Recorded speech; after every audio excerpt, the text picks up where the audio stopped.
Okay, so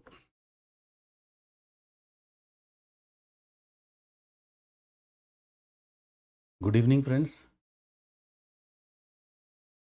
I think यार देखो कैमरे में थोड़ा सा गड़बड़ है। ओके चलो क्लास के बाद करेंगे।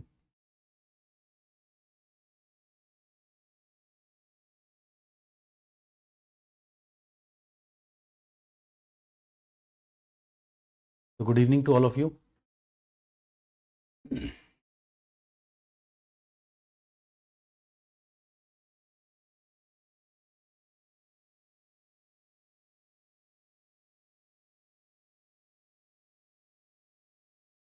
So as I had told you that this is primarily a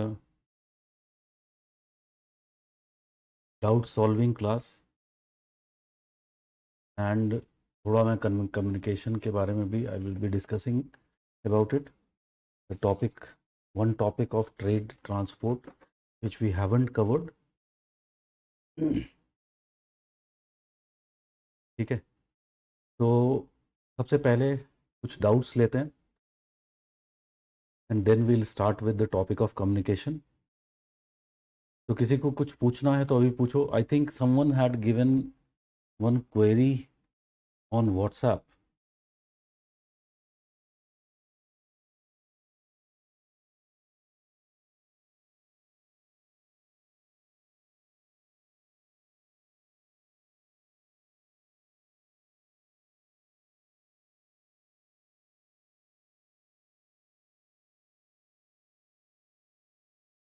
बोलो यार फटाफट, otherwise I will be starting with the topic itself.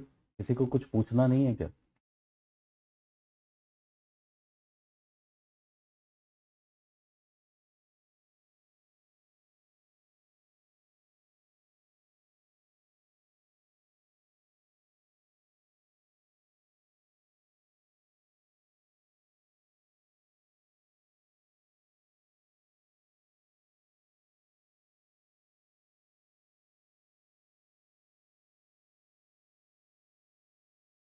Recent conflict between USA and India on trade. US and India relationship on trade, if you talk about, is a kind of give and take. US, since India opened its market in 1991, since then you can understand that US has been benefiting a lot from the consumer products which they are selling in India. And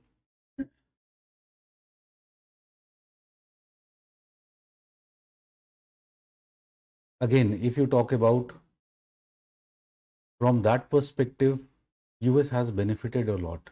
India के context में India has benefited because US is buying lots of, if you talk about products from India, initially it used to be the raw materials, and now if you talk about even the semi-finished goods, lots of them are being purchased. Even in case of finished goods, for example, certain type of pharmaceuticals which are cheaper in India.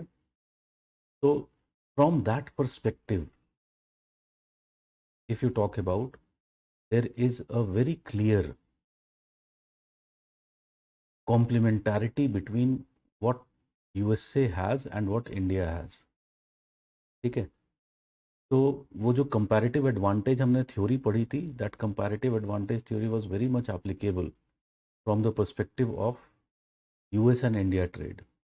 However as always happen, जो एक और theory हमने पढ़ी थी and that was basically दो in fact थी, one was the new trade theory and the strategic trade theory.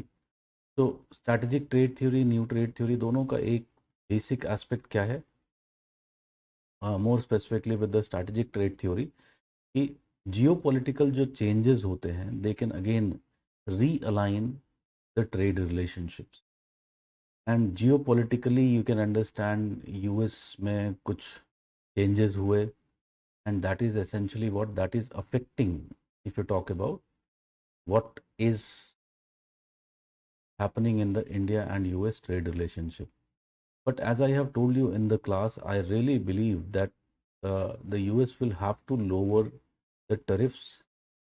And क्योंकि can you understand कि India इफ इंडिया के कंटेक्स्ट में देखें तो चाइना के साथ अगर हमारा ट्रेड होता है, ठीक है, will never be very much benefited. We are already having lots of deficit with respect to China. Because China is also essentially a growing economy. जो चीज़ हम कर सकते हैं वो चाइना हमसे 100 टाइम्स बेटर कर सकता है.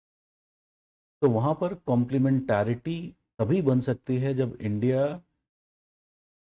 Decides to remain a second fiddle to China, which we don't want. ठीक है. तो एसेंशली इस कंटेक्स्ट में चाइना के साथ हमारी उस लेवल की कॉम्प्लीमेंटारिटी है ही नहीं. Then if you talk about another very important partner would be Russia. Russia के साथ हमारी कॉम्प्लीमेंटारिटी है, बहुत अच्छी है. द इशू इज़ कि रशिया के पास उस लेवल ऑफ पॉपुलेशन नहीं है. रशिया के पास इफ़ यू टॉक अबाउट उस तरह की डिमांड नहीं है जो हमें यूएस से डिमांड मिलती है. रशिया की economy if you talk about it is also not so much diversified as the diversification of the US economy. तो इंडिया की भी मजबूरी है ultimately to some extent if you talk about to reconcile with United States. US problem is that US तो एक use to be the sole leader of the world, that is now being very much eroded. And जो पहले जो single polarity का जो concept था अब वो पूरी तरह से इरोड हो रहा है और मल्टीपोलैरिटी इज एसेंशियली एमर्जिंग. ठीक है. And in this context US to make sure कि यूएस का जो ये जो इरोजन है यूएस के इन्फ्लुएंस का वो और ज़्यादा ना हो जाए, it wants India to be on its side. ठीक है. तो अगेन सब जियो पॉलिटिकल एस्पेक्ट्स हैं. यू कैन अंडरस्टैंड कि जो कंट्रीज होती हैं they are long lasting more than their leaders. ठीक है. So ultimately, you can understand in some time Modi will also be gone. In some times, Trump will also be gone. Both of them will not remain the prime minister or the president, respectively. So again, what will happen? New leaders will come, new realignments will emerge, and I think कि वो essentially क्या होगा, change हो जाएगा. ठीक है. So it is yet to be seen what is going to happen. How to revise the backlog? ये तो मुश्किल काम है.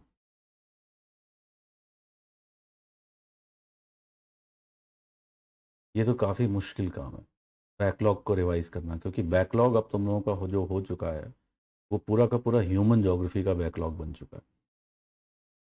And it is literally not easy, believe me. But if you are very much spirited, but if you are very much disciplined, the only thing that can solve your problem here is the discipline. ठीक है. और एक और चीज़, hyper एम्बिशियसनेस को हमें क्या करना है, रिड्यूस करना है. क्योंकि अभी क्या होने वाला है, एक प्रॉब्लम मैं तुम लोगों को सबसे पहले बता देता हूँ कि we are going to start with physical geography. Physical geography में there is so much to understand. बहुत सारी चीज़ें समझने वाली हैं. ठीक है. तो ह्यूमन ज्योग्राफी में भी थी बहुत सारी चीज़ें समझने वाली. In fact everything in geography is like a science, but physical geography is much more so like a science. Now in this context, अगर मैं अब इस कंटेक्स्ट में बात करूं तो कैन यू अंडरस्टैंड कि whatever we will be studying in the class, उसको तुम्हें घर पे जा करके, क्योंकि क्लास में ठीक है एक लेवल ऑफ अंडरस्टैंडिंग होगी, उसको तुम्हें घर पे जा करके वापस सही से पढ़ना पड़ेगा, बहुत सारी चीज़ें उसको रिवाइज करनी पड़ेंगी. तो इस कंटेक्स्ट में that is what I am saying, it is not very easy. ठीक है. तो करें क्या, कैसे कर सकते हैं उसको? मुझे लगता है कि what you have to do is you have to make sure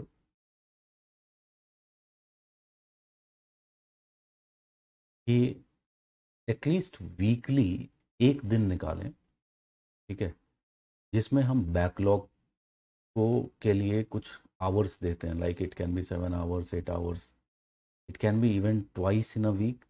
make we have to make sure, देखो हमें हमारी प्रॉब्लम क्या है कि we have to keep a balance in our preparation, ठीक है। और ये बैलेंस डिमांड करता है कि I equally, if you talk about, give time to both my optional and as well as my GS, दोनों को ही टाइम देना है मुझे। अब ये कैसे होगा, that is essentially a big question. तो इसको करने के लिए एक जो मेक श्योर करना है हमें कि एक सिंपल सा रूल रखते हैं कि we will give 50% of time to optional, we will give 50% of the time to GS. मैं just one thing I want to ask all of you, how much time, what is the ratio of your, like right now, how much time you are giving to optional and GS?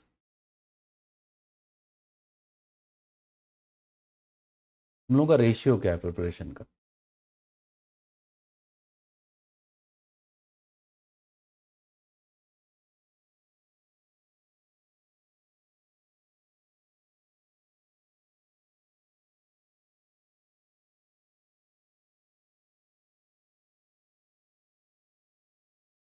Seventy thirty is a very very poor ratio, very very poor ratio, ठीक है। 60-40 तो फिर भी ठीक है, चलता है, क्योंकि जीएस में क्या होता है कि चीज़ें ईजी हैं, वहाँ पे हमें मोस्टली क्या करना है, रट्टाफिकेशन ही करना है। ज्योग्राफी में थोड़ा सा चीज़ें क्या होती हैं, दे आर लाइक बल्की, they are like more technical, तो वहाँ पे दिमाग ज़्यादा लगता है, ठीक है। तो this is the ideal ratio, ठीक है। बट प्रैक्टिकली अगर मैं रेशियो को देखूं तो इट कैन बी 60-40, ठीक है।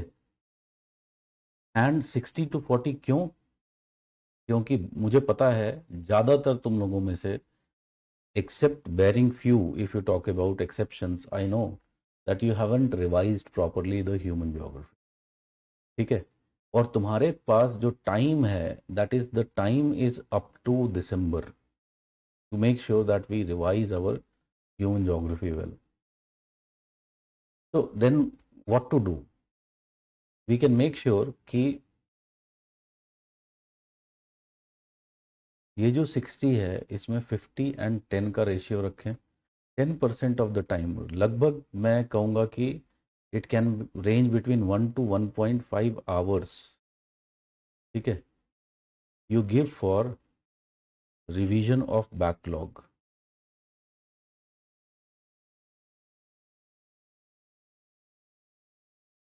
For the revision of the backlog, ठीक है। ऑप्शनल का जो क्लास होता है उसमें लगभग हमारे जाते हैं 3 आवर्स, ठीक है। प्लस अगर मैं इसका 50% ऑफ द टाइम निकालूं कि I will be revising on daily basis what I am studying, तो that comes to about 1.5 hours, ठीक है। तो this means this is total is 4.5 hours, और इसमें मैं ये 1.5 घंटे जोड़ देता हूँ, तो मैं ऑप्शनल को I can give around 6 hours, ठीक है। How many of you are also doing your GS class, ongoing GS class जिनकी चल रही है? Hmm, how many of you?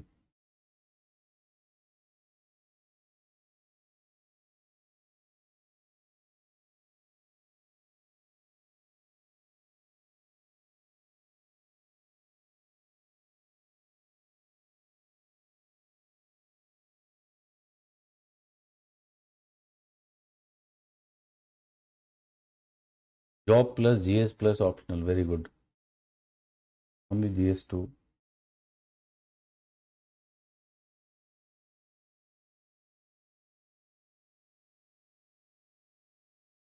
GS की क्लास भी 3 घंटे की है, very good.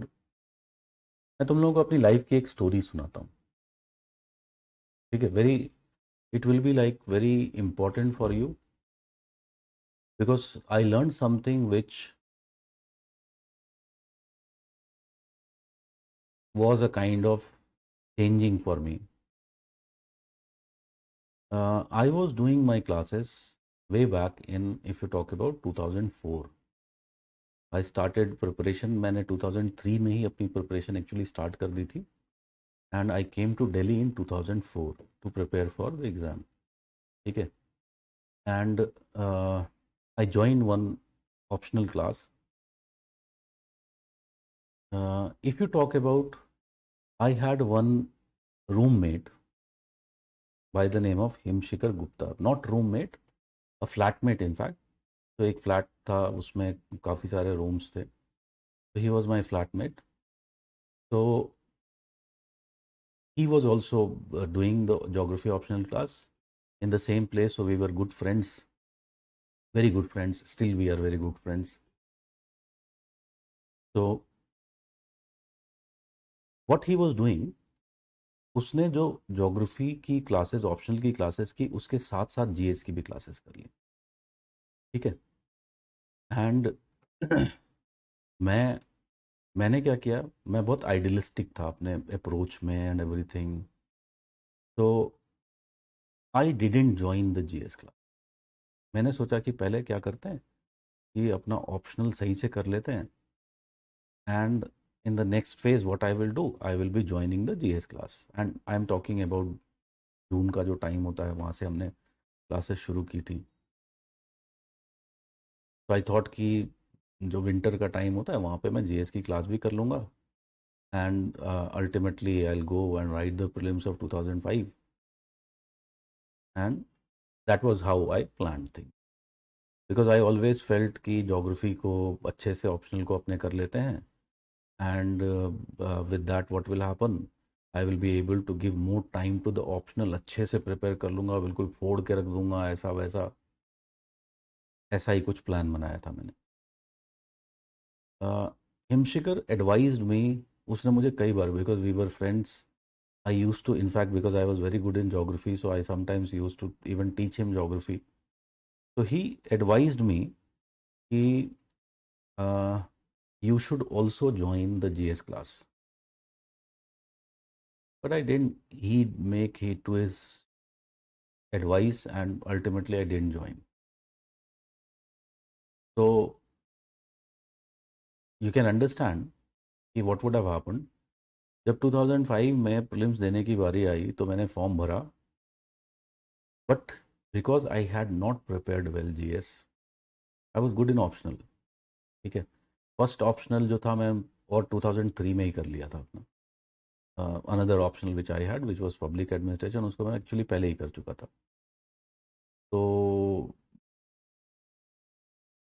I was not prepared, I felt कि मेरा जीएस सही से तैयार नहीं है, and I dropped that attempt.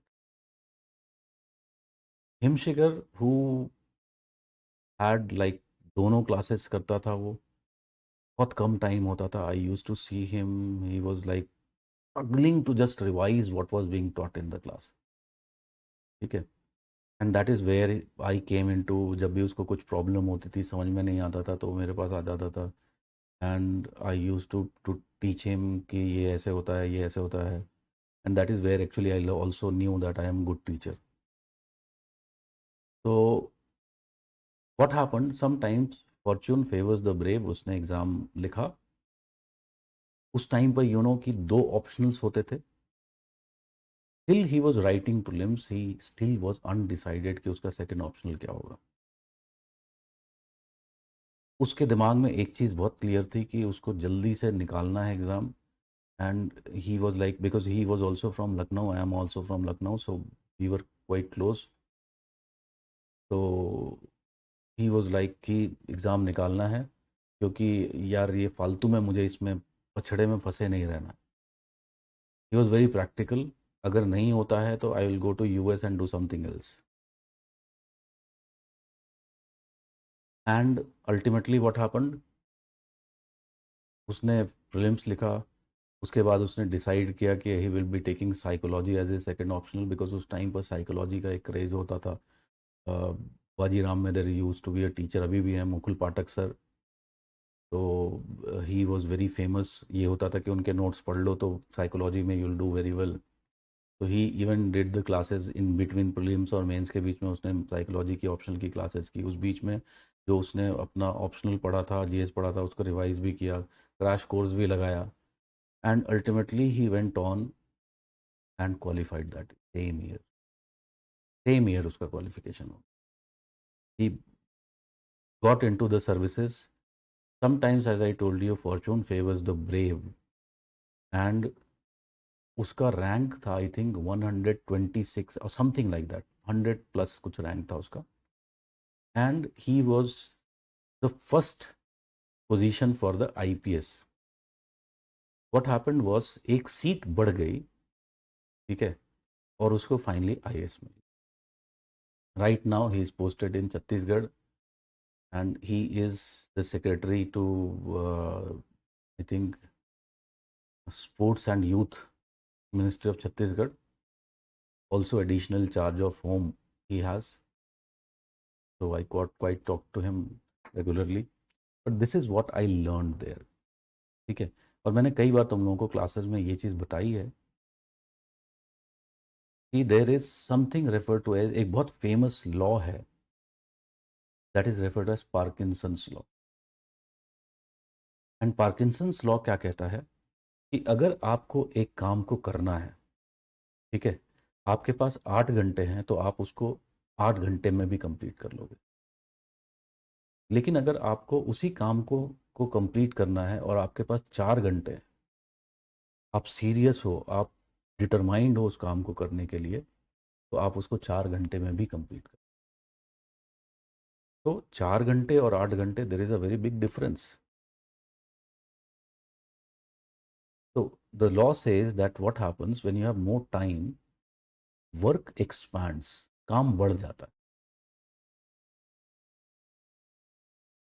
And that is what happened, I can relate it with my preparation that happened with me at that time. The work expanded. मैं फालतू की चीज़ें भी पढ़ता था, बहुत सारी बुक्स पढ़ता था इधर उधर। I used to waste more time, I could have done the same thing like in less time, and he did that. उसने कुछ भी और नहीं किया। उसकी जो ज्योग्राफी की समझ थी वो मेरे से बहुत कम थी, but still he qualified. And that is where I learned that being practical is something which is going to sail you through the exam. Unfortunately, many times what happens, like me, we reach to a stage where our behaviors become very rigid. So at that time still I was very arrogant and I thought कि नहीं नहीं यार, मैं अपने तरीके से निकालूंगा, ठीक है। एंड लाइक एक मेरा फ्रेंड है, ही इज़ लाइक जियोलॉजिस्ट। अभी जब मैं जियोमॉर्फोलॉजी तुम लोगों को पढ़ाऊंगा तो you'll see कि मेरी जियोमॉर्फोलॉजी कितनी स्ट्रॉन्ग है।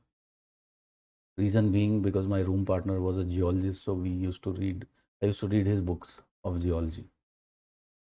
So we were like, he was also like me, we were very arrogant, we were very idealistic. तो हमने अपने अटेम्प्ट्स में अपना एटीट्यूड चेंज ही नहीं किया। लेकिन जब मैं पूरी तरह से फेल हो गया तब मैं रियलाइज किया कि I was wrong, and something which was much more easier, what I did, I made it more difficult, ठीक है। So this is what you also, all of you have to learn. We have to do what? We have to make very very practical approach. सबसे पहली चीज क्या है कि हमें decide कर लेना है कि इससे ज्यादा तो हो ही नहीं सकता यार, ठीक है, मेरी ये कैपेसिटी है। तो मैंने अभी यहाँ पे कुछ चीजें लिखी, लेकिन मैं समझ सकता हूँ कि इसमें बहुत सारे ऐसे लोग होंगे जिनके लिए ये पॉसिबल ही नहीं है यार, दिस इज नॉट पॉसिबल, ठीक है। तो मुझे अपने हिसाब से अपनी स्ट्रैटेजी बनानी है। अब इस स्ट्रैटेजी में मैं अगर तुम लोगों की जगह होता तो मैं एक प्रैक्टिकल सी स्ट्रैटेजी बनाता कि जो गया वो गया, ठीक है। I have to do what, I have to live in present. Do you want to make sure, अब मैं तुम्हें दो चॉइसेस देता हूँ।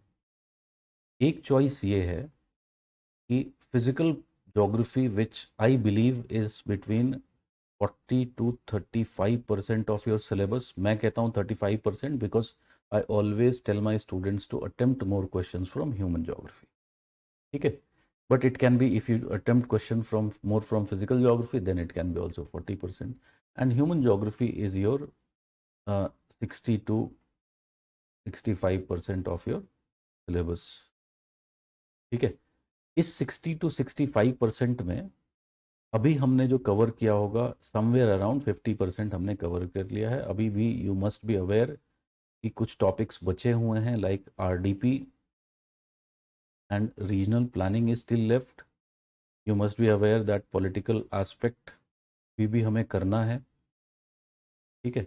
एंड कुछ एग्रीकल्चर से रिलेटेड कुछ चीज़ मैंने अभी छोड़ रखी है, ठीक है। तो अभी भी वो 15% है। तो अगर मैं इस 15% को इधर शिफ्ट कर दूं फिलहाल, एक प्रैक्टिकल पॉइंट ऑफ व्यू से बात करें तो ये मेरा लगभग 50 to 55%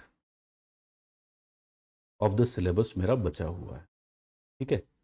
अब मुझे ये जानना है कि at the end of December where you want to B.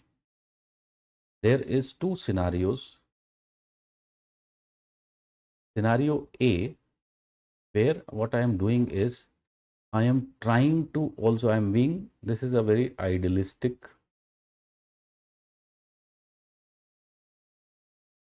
approach, and in this idealistic approach what I am trying to do is I am trying to cover the present classes भी cover कर रहा हूँ, plus if you talk about I am also covering the backlog, ठीक है। इधर है मेरा scenario B, ठीक है। This is I am doing on every day basis. This is, according to me, a more practical approach, ठीक है। Where what I am doing, I am more focused upon my present classes, ठीक है। This is my primary focus.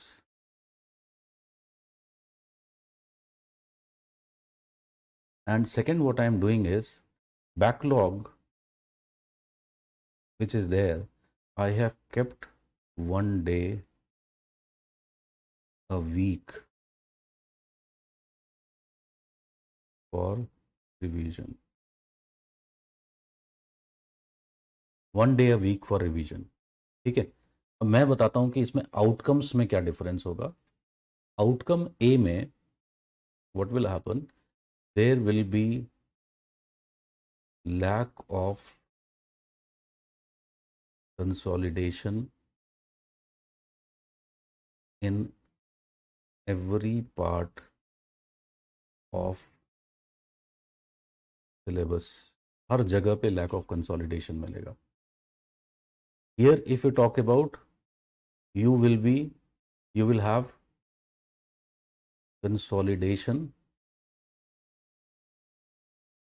in 50 to 55% of your optional,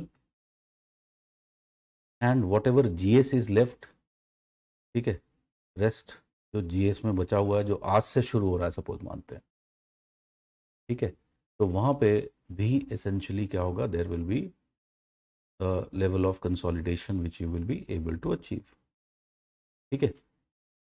others, ठीक है, जो backlog है,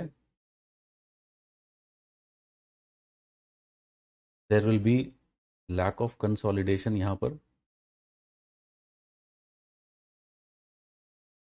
but still the thing is, क्योंकि तुमने बीच बीच में रिवाइज किया है, यू विल नॉट फॉरगेट। तो when you get time after prelims,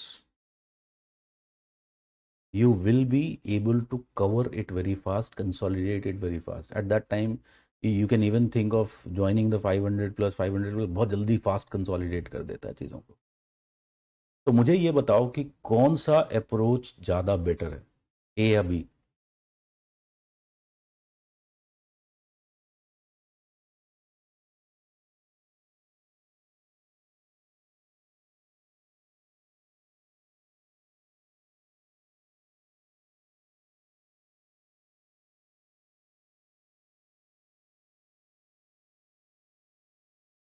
if I was that person जो स्टार्टिंग में एस्पिरेंट था, which I told you my story, I would have gone for A. But now, what I am, where I am sitting, and how life I have seen, I would always go for B, because this is something which is practically achievable. This is something which may or may not happen. मैं इसमें मेहनत करूं तो ज़्यादा chances हैं कि मैं इसको अचीव कर लूँगा. ये भी इतना आसान नहीं है, ठीक है. This is also not very easy thing to do, but still I can say that इसको ज़्यादा मुझे प्रोबेबिलिटी दिखती है कि इसको अचीव किया जा सकता है. I hope you get my point, friends. तो मेरे हिसाब से जो तुम्हारा डे है वो दो पार्ट्स में डिवाइड होना चाहिए.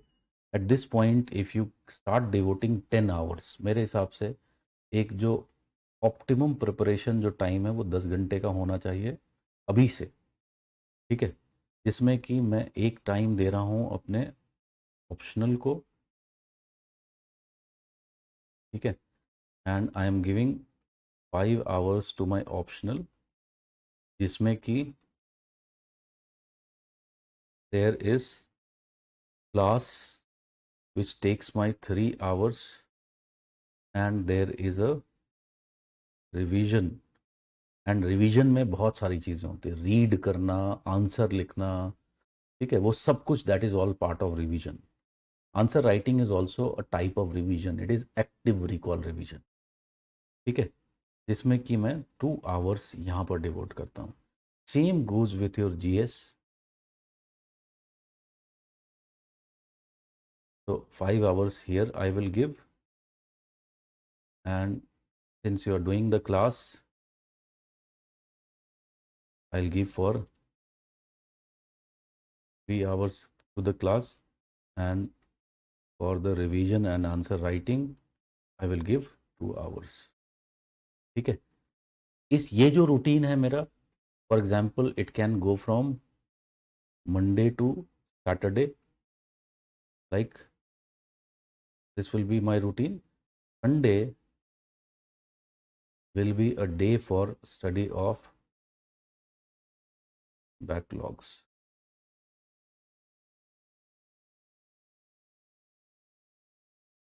ठीक है. अब इसमें किसी को कोई कंफ्यूजन है तो बताओ.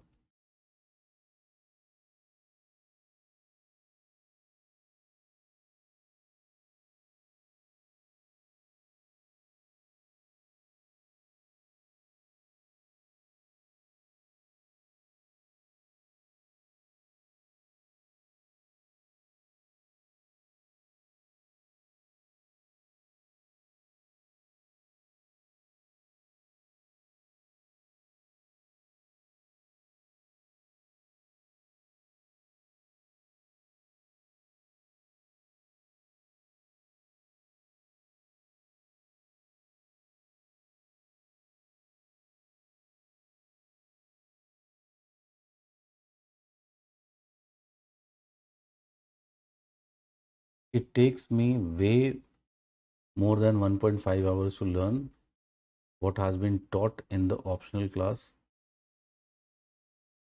approximately 4 to 5 hours with active recall. Answer writing में प्रॉब्लम आती है सर. मैं फिर से बोलता हूँ, एक चीज़ समझने की कोशिश करो कि आंसर राइटिंग में तुम लोगों को शायद इसलिए प्रॉब्लम आ रही है क्योंकि अगेन तुम लोग बहुत आइडियलिस्टिक हो.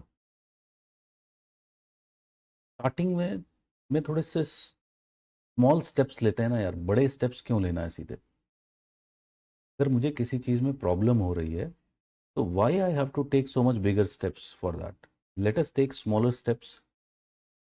आंसर राइटिंग इंश्योर करो कि एक आंसर मैं लिख रहा हूँ every day of optional and one answer I am writing of GS.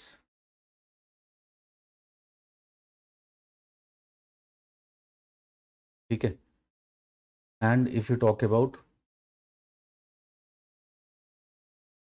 अब ये स्टार्टिंग में क्या हो सकता है, try to understand this point. ये स्टार्टिंग में जरूरी नहीं है कि मैं क्वेश्चन सॉल्व कर रहा हूँ. Can you do one thing and can you devote your one part of your life, like 30 days को डिवोट कर देते हैं, भूल जाते हैं कि हमें आंसर लिखना है. 30 डेज हम डिवोट करते हैं, जीएस में भी सेम काम करते हैं और ऑप्शनल में भी सेम काम करते हैं. Can we take simply a topic, इधर भी मैंने एक टॉपिक लिया जो क्लास में हमने पढ़ा है. ठीक है. And what I do, I simply write a precis of that topic.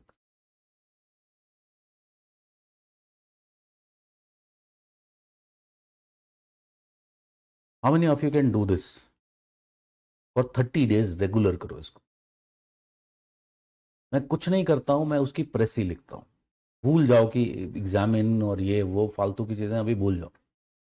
बिना देखे, उसको रिवाइज करके बिना देखे मुझे क्या करना है, उसकी प्रेसी लिखनी है.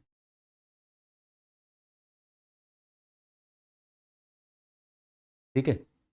तो ये प्रेसी मल्टीपल हो सकती है. किसी दिन मैं इसको 250 वर्ड्स की प्रेसी लिखूंगा, किसी दिन 300 की प्रेसी लिखूंगा, किसी दिन 150 वर्ड्स की प्रेसी लिखूंगा. ठीक है. ये मैं multiple, depending upon the day I can change, keep changing it. ठीक है. तो लाइक फॉर एग्जांपल, एक दिन में मैं क्योंकि दो आंसर लिख रहा हूँ, एक जीएस और एक ऑप्शनल, तो सपोज मेरे हिसाब से ये वर्डिंग सबसे अच्छी है. एक 250 वर्ड का लिखो और एक 150 वर्ड का लिखो. या फिर एक एवरेज बना लो कि मुझे 200 वर्ड्स लिखने हैं, क्योंकि अगर मैं 200 वर्ड्स की प्रैक्टिस करता हूँ तो इसका मतलब है कि अगर मुझे एग्ज़ाम में कम लिखना पड़ा, 150 वर्ड्स भी लिखने पड़े तो भी लिख लूँगा. अगर मुझे एग्ज़ाम में 50 वर्ड बढ़ाने हैं, 250 वर्ड्स करने हैं, तो वो भी मैं कर लूँगा. प्रॉपर जिसे बोलते हैं प्रेसी राइटिंग, बिना देखे. You do it for 30 days.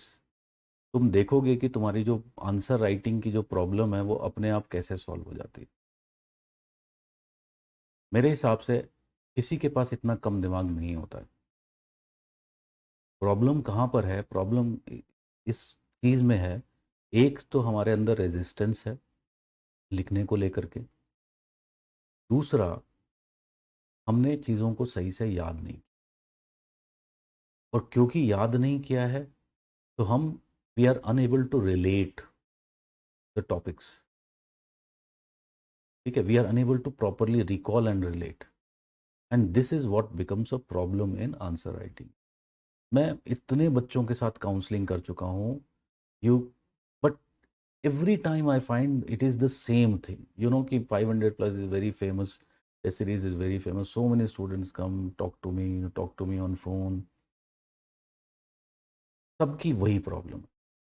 सब यही बोलते हैं कि नहीं नहीं, मुझे तो याद हो गया, मैंने पढ़ लिया, मैंने रिवाइज कर लिया है, और फिर भी मैं आंसर नहीं लिख पा रहा हूँ. और जैसे ही मैं उनसे कुछ क्वेश्चन पूछता हूँ कि अच्छा तूने पढ़ लिया है, मेरे को ये बता, इसमें 10 पॉइंट्स हमने पढ़े थे, मुझे अभी याद करके बता दे. एक भी मुझे आज तक ऐसा नहीं मिला है जो कि वो वहाँ पर लिख करके बता दे 60%, 70%, 80% of what was the content. एक भी नहीं मिलता है मुझे. तो this is where the problem lies, I think. Can you do this?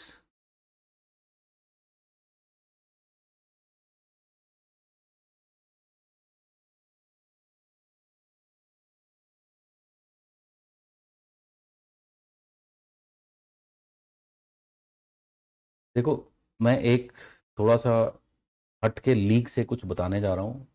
Here Janardan is asking about newspaper. ठीक है.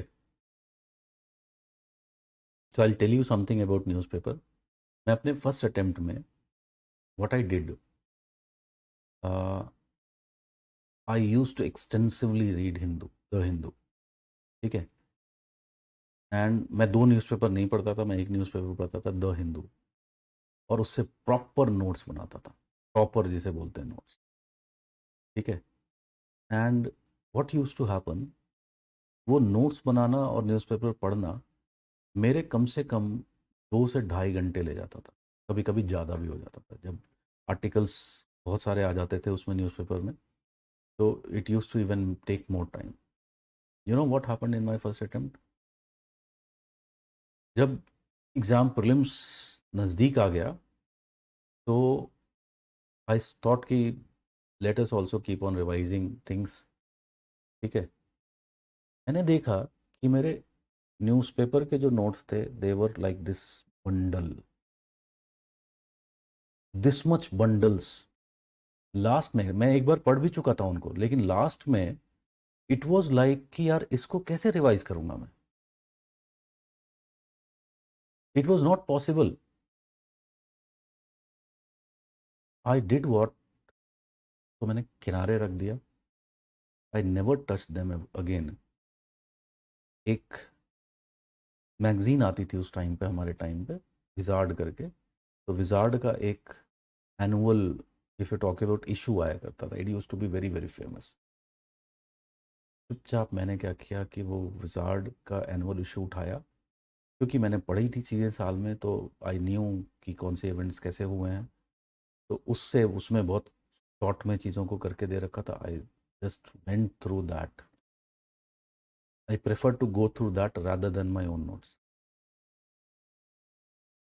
And over a period of time I realised कि न्यूज़पेपर ठीक है, अगर मैं पढ़ रहा हूँ न्यूज़पेपर, तो I have to give like 30 minutes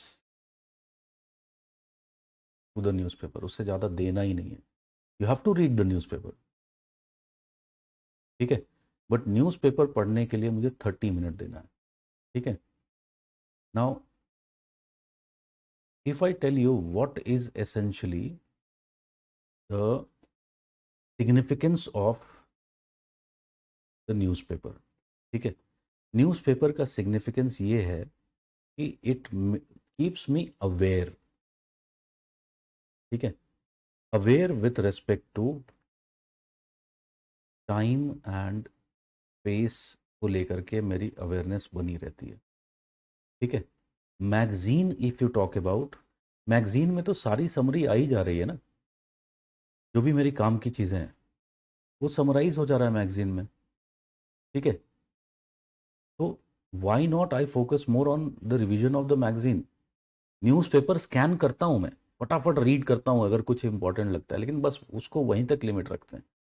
magazine की एक वीकनेस क्या है, मैगजीन में जो इवेंट्स होते हैं वो टॉपिक वाइज होते हैं, जो आर्टिकल्स होंगे मैगजीन में, you must have seen there topic wise. So economy का अलग हो गया सेक्शन, ज्योग्राफी एनवायरनमेंट का सेक्शन अलग हो गया, ठीक है।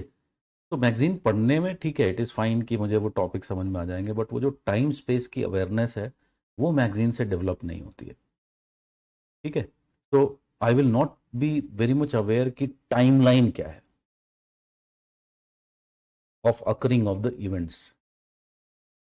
For that purpose and solely for that purpose you have to scan through your newspaper every day in 30 minutes। बाकी जो एग्ज़ाम के पॉइंट ऑफ व्यू से हमें जो पढ़ना है, मेमोराइज करना है, the magazines are more than enough. अब इसमें कई लोग, मैंने देखा है कि वीडियोस में some teachers and many students would also suggest you कि magazines are not covering this, magazines are not covering that. मैं फिर से तुम लोगों को एक चीज़ याद दिलाता हूँ, जो मैंने बार बार बार बार ये चीज़ याद दिलाई है, कि एग्ज़ाम में 3 तरह के क्वेश्चन होते हैं: direct, indirect and tricky, and if you talk about exceptional. तो जो लोग ये बोल रहे हैं कि जो नॉर्मल मैगजीन्स हैं वो बहुत सारे इवेंट्स को कवर नहीं कर रही हैं, उनका फोकस किस पर है? इस पर है। Because if you are opting for a good magazine, और आजकल सब एआई का ज़माना है, बहुत फास्ट चीज़ें हो जाती हैं, तो they are covering your direct and those indirect, जो भी क्वेश्चंस आते हैं वो कवर होते हैं उसमें। ठीक है, तो that is how you do your current affairs. मुझे लगता है कि if you follow this advice you will be able to manage things.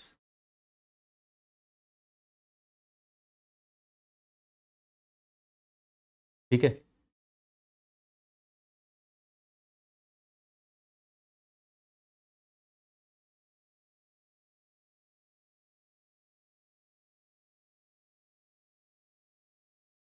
2027 वाले लोग थोड़ा सा अलग स्ट्रैटेजी अडॉप्ट कर सकते हो. तुम्हारे पास टाइम है तो तुम अभी ऑप्शनल को थोड़ा ज़्यादा टाइम दे सकते हो.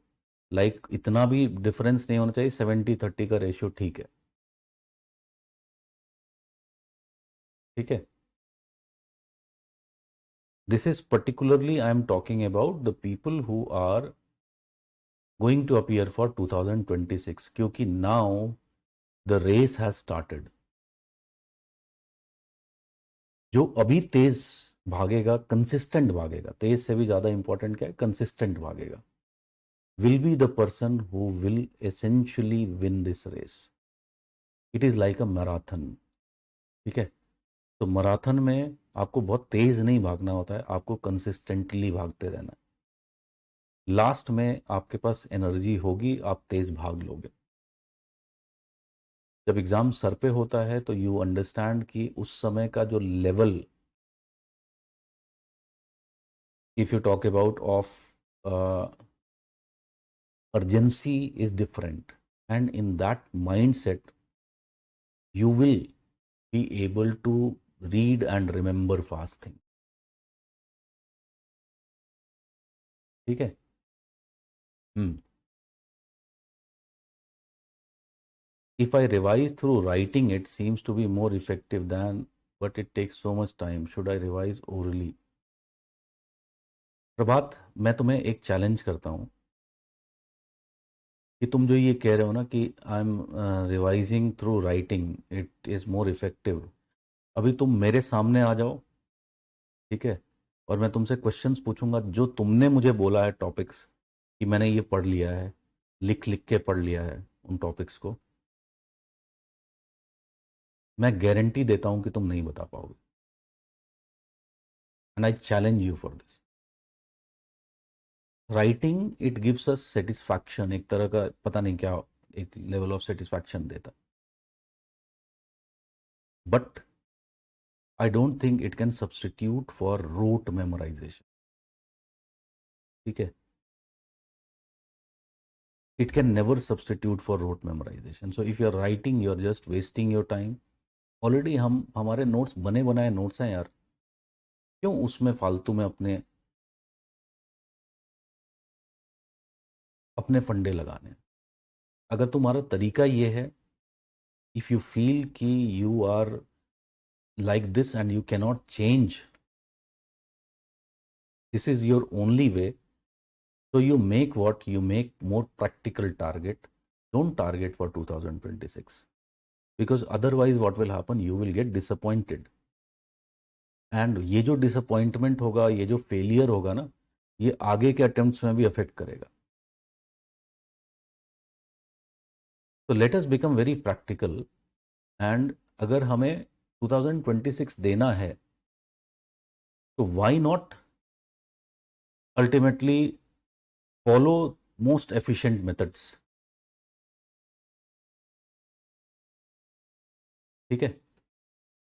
What is better option? Revise a topic and right PYQs और प्रेसी राइट. देखो, if you are reaching to a level where you can write a PYQ, it is always advisable. But I advised for people who are still finding it difficult to write answers. ठीक है.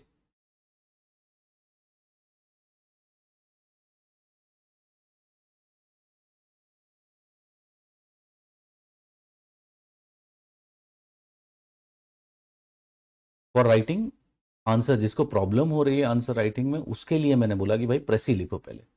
छोटे छोटे steps लेते हैं, baby steps लेते हैं, then we'll start taking बिगर steps. Answer writing भी तो एक सीख, एक तरीका होता है ना, एक उसका मेथोडोलॉजी है, एक माइंडसेट है. सबसे पहले उसकी जो कुछ रिक्वायरमेंट्स हैं वो ये हैं कि मेरे को एक्टिव रिकॉल हो। अगर वो मैं एक्टिव रिकॉल नहीं कर पा रहा हूं तो मैं आंसर अच्छे नहीं लिख पाऊंगा। It is as simple as that. Again मैं फिर से ये बताता हूँ कि समरी भी टाइम लिमिट में लिखनी है। इट इज नॉट लाइक कि कितना भी टाइम ले रहे हो। If you are writing 150 word you have 6 minutes exactly. If you are writing 200 to 25 words you have somewhere around 10 minutes उसको एवरेज मानो। and if you are writing 250 plus words you have 14 to 15 minutes on an average. This is what you get in the examination for 20 markers, 15 markers and 10 markers. ठीक है। what is better option from the above written query? कौन सी query? I didn't get. I'm solely preparing for optional.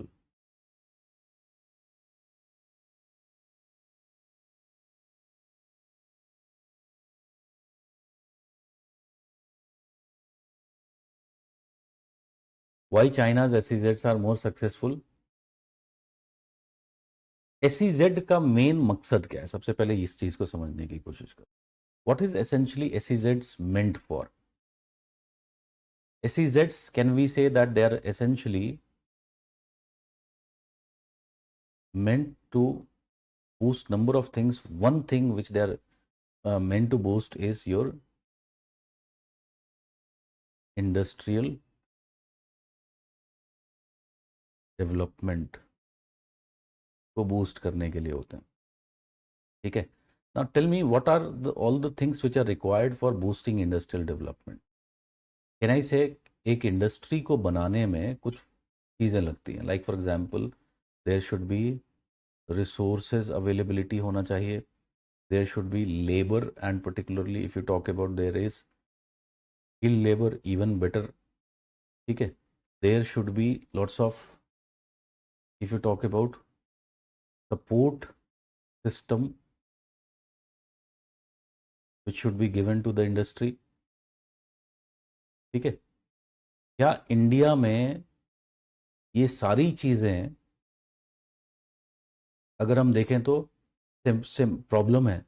Labour, we don't even stand anywhere near China.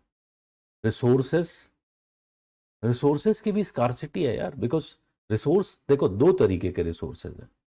एक resource होता है agro based resources and दूसरा resource क्या है? Mineral resource. ठीक है। Agro based resources में कैन आई से कि हमारा agriculture reforms are still not complete. ठीक है। मिनरल रिसोर्सेज में you know how much corruption is there in our country. So again, if you talk about even in terms of resource efficiency, we don't stand anywhere near China. Support systems, you know, support system is there for some capitalist. उन capitalist का behaviour कैसा बन गया? Rent seeking behaviour बन गया। वो सोच रखे हैं, उन्होंने अब समझ लिया कि इंडिया तो उनके बाप की जागीर है। ठीक है। तो they are not actually industrialist, they are not the type of industrialist which have led to the development in case of China. They are more like middlemen. ठीक है। जिसको कहते हैं दलाल हिंदी में। तो वो दलाली कर रहे हैं। And this is essentially what is happening in the Indian industrial system. Why there is no investment being done by them in the research and development? China ने कितना रिसर्च एंड डेवलपमेंट में स्पेंड किया है? China ने कितना अपने labour में spend किया है? ठीक है। This is essentially the problem. How you can imagine कि हम कहीं पे compete कर पाएंगे इंडिया जैसी जेड्स? कहने के लिए हम पॉलिसी को अडॉप्ट कर लेते हैं, लेकिन पॉलिसी के लिए के जो इम्प्लीमेंटेशन में जो नीड्स होती है, we are unable to fulfil those needs.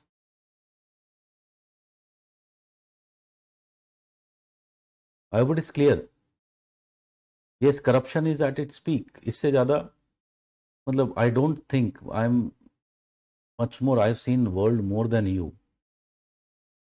Corruption मैंने पहले भी देखा था, लेकिन अभी का जो लेवल ऑफ करप्शन है, यू कैन अंडरस्टैंड कि एक अगर मैं एनालॉगी दूं तो पहले का जो करप्शन होता था इट वाज लेस सिस्टमैटिक। अभी का जो करप्शन है, it has become much more systematic and it is going to the highest levels तक जा रहा है, and only few people are getting benefited. How has the look east policy affected India's external trade? Look east policy से हुआ क्या है? Number of things. देखो, when we talk about external trade,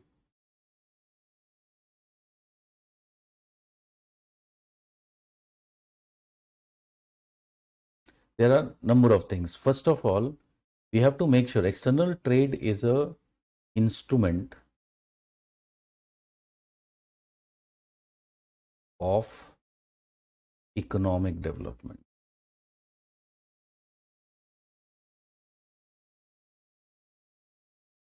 It is essentially an instrument of economic development. How it is an instrument of economic development? Through external trade. What we can do, we can expand the market opportunities. ठीक है, we can definitely expand the market opportunities.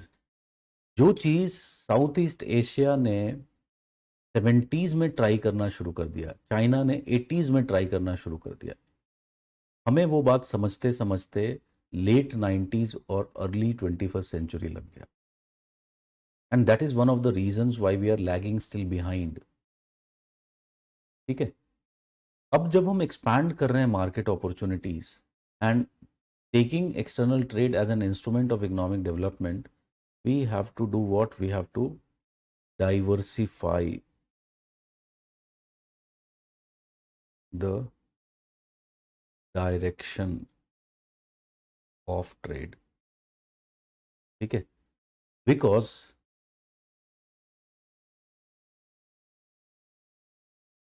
external trade will always be affected by geopolitical situations। उससे हमेशा उसको affect होता रहेगा। ठीक है, तो what we have to do, we have to make sure that we continue to expand, ठीक है, and we also develop resilience। ये दोनों चीजें हमें अचीव करनी है। Look east policy of India को इसी कंटेक्स्ट में हमें देखना है। हमने क्या किया, अपना मार्केट एक्सपांड किया। ठीक है, और एक्सटर्नल ट्रेड में और भी फायदे हैं एक्सटर्नल ट्रेड में, because we can also look for the resources which are scarce in the country। not only it is about selling things, many things we also need, we need to buy। ठीक है, तो दोनों context में, selling and buying के context में हमने क्या किया है, अपना एरिया एक्सपैंड कर दिया है, और साथ ही साथ हमने क्या किया है, resilience if you talk about, we have more developed. ठीक है, आज अगर यूएस हमारे ऊपर टैरिफ लगा रहा है, ठीक है, can we say that we can look for other markets? We can definitely look towards other markets, we can more focus on South East Asian market, ASEAN का जो मार्केट है वहां पर हम ज्यादा फोकस कर सकते हैं। ठीक है, तो this is what the ASEAN was all about from economic perspective से। ठीक है, but as I told you कि ट्रेड का हमेशा एक जियो पॉलिटिकल परस्पेक्टिव भी होता है, ठीक है। And if you talk about this geopolitical perspective, ASEAN की सिचुएशन को भी हम समझते हैं। एशियान कंट्रीज जो हैं they are too much reliant on China, ठीक है। And too much reliance on any one country can always be not good for the future of any nation, ठीक है। So they were also in search for new destination to counterbalance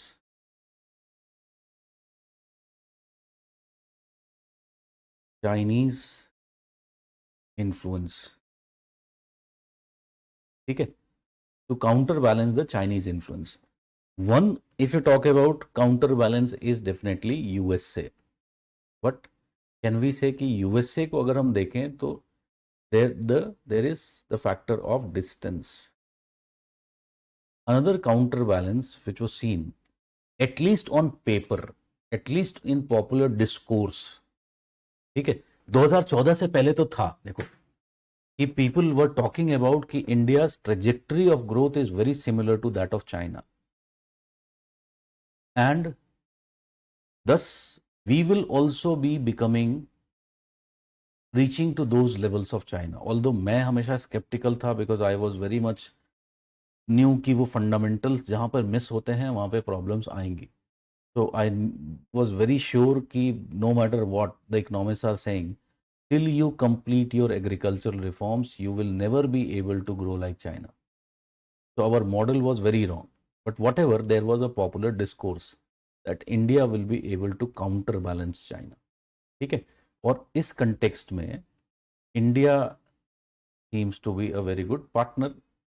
and in terms of हमने पढ़ा था classes में gravity model of trade. तो gravity model of trade कहता है कि there are two things it depends upon, one is mass and other is the distance, ठीक है। तो इंडिया इन दोनों कंटेक्स्ट में साउथ ईस्ट एशिया के से फिट बैठता था, ठीक है। तो इट वाज समथिंग लाइक कि दोनों को एक दूसरे की ज़रूरत थी। इंडिया ने ईस्ट देखा, साउथ ईस्ट एशिया ने वेस्ट देखा, नजरें मिली और प्यार हो गया, ठीक है। तो again something like that was the scenario, and that is what has benefited India. And India, we are importing many types of raw materials from Southeast Asia. Southeast Asia is a very important destination for production of number of things. Like for example, you must be aware, rubber is one of the very important product which is being cultivated in Thailand, Malaysia, okay, Indonesia. Then if you talk about others, like palm oil is a very very important, which India has been importing a lot because India में food industry has been growing a lot. Rubber, कि हमारा automobile industry, if you talk about, has been growing a lot, ठीक है। So we are importing many raw materials from the Southeast Asian region. We are also exporting many commodities, ठीक है। commodities की अगर मैं बात करूं, और इंपोर्ट में और भी चीज़ें हैं, लाइक इलेक्ट्रॉनिक्स मैंने बताया था, टेक्सटाइल्स जो था, that we are also importing. If you talk about other things like which we are exporting to South East Asia, there is complementarity with respect to number of things. Like for example, many agricultural products we are selling in Southeast Asia, including, if you know, you might be aware, many types of rice is being sold there. Others, if you talk about uh, automobile, pharmaceuticals, सबके लिए it is a very important market, particularly for our pharmaceutical products के लिए बहुत important market है South East Asia, ठीक है। क्योंकि India में कि we are also producing the generic drugs तो चीपर है, ठीक है। So that is how, if you talk about South East Asia से there is the relation, it has affected the external trade of India.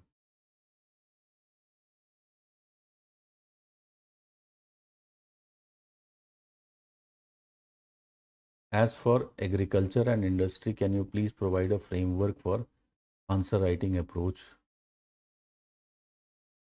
for Parul? I didn't get your question. What exactly what you want? You want for agriculture or industry, या फिर you want for resource? I think you mean that how I have done for agriculture and industry, I should also give you a framework for resources.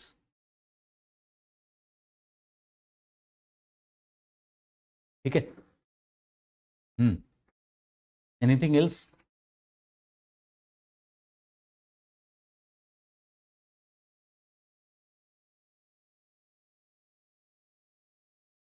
Development of Indian railways during different plan periods, ये सब bookish knowledge है.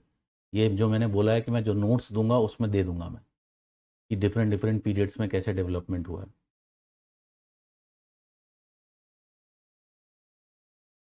Please explain rural tourism. As I have told you कि rural tourism is essentially what. जब हम rural tourism की बात करते हैं तो इसको समझते हैं, देखो, दो चीज़ों से. Let us try to understand from the two perspectives which we had developed. One is the pull and other is the push.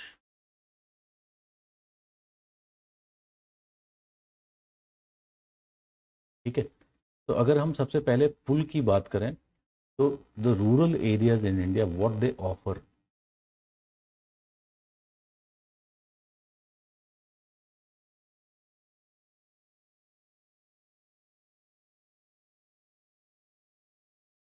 What they are offering.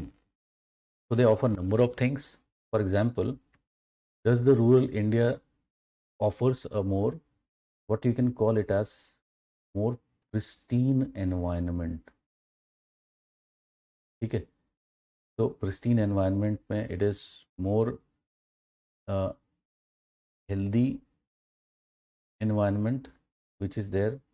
It is more relaxed environment. ठीक है. If you talk about, it is essentially more peaceful environment. That is number one. ठीक है. Beside, does the rural India offers also various type of cultural diversity. ठीक है. अब ये जो cultural diversity है ये कई कंटेक्स्ट में हो सकता है. ये कल्चरल डाइवर्सिटी हमें इकोनॉमिक डाइवर्सिटी के भी फॉर्म में दिखाई पड़ती है. लाइक इस डाइवर्सिटी का एक एंगल इकोनॉमिक हो सकता है. Like for example various forms of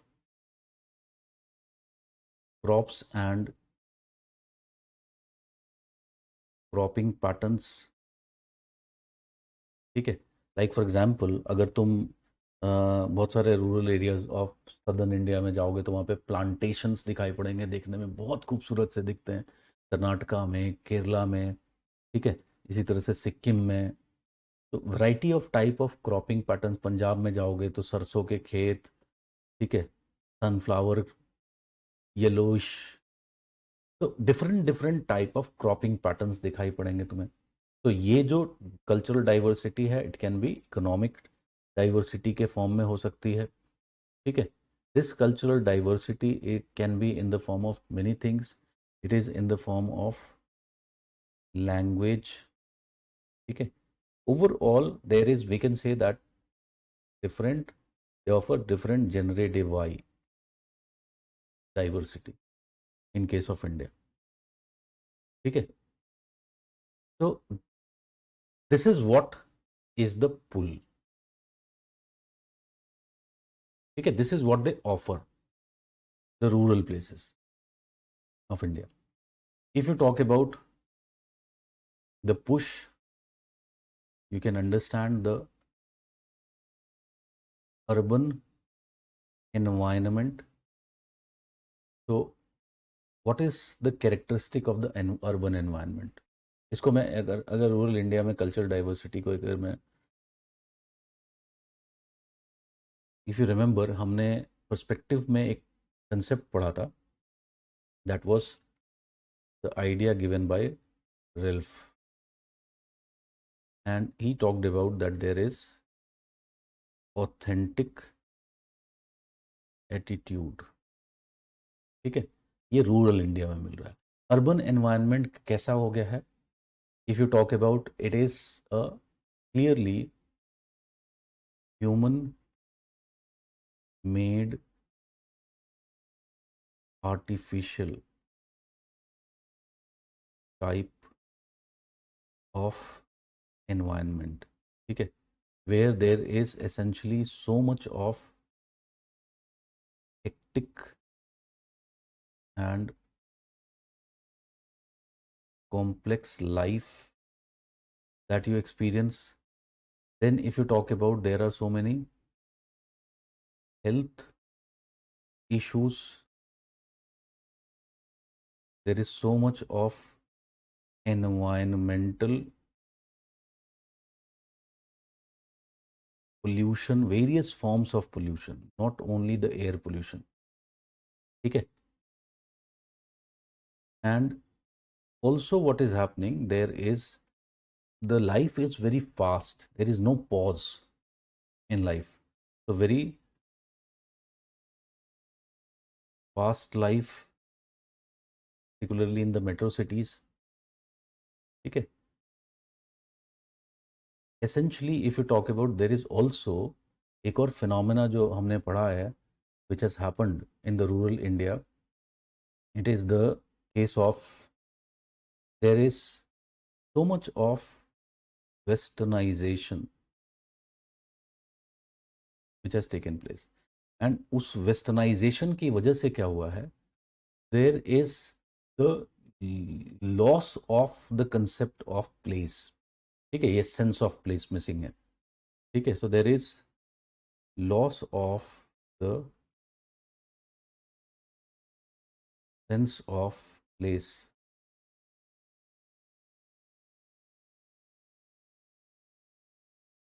ठीक है.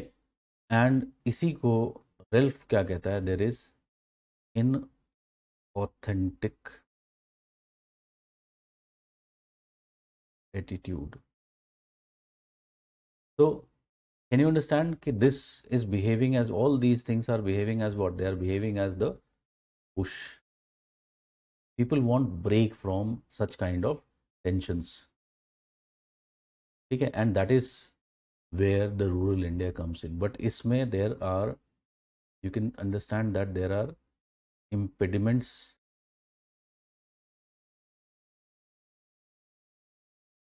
ठीक है. एंड वो impediments या जो barriers हैं potential को achieve करने के लिए, वो basically कहाँ हैं? they are in number of things. Like for example, हमने देखा था कि one important thing is development of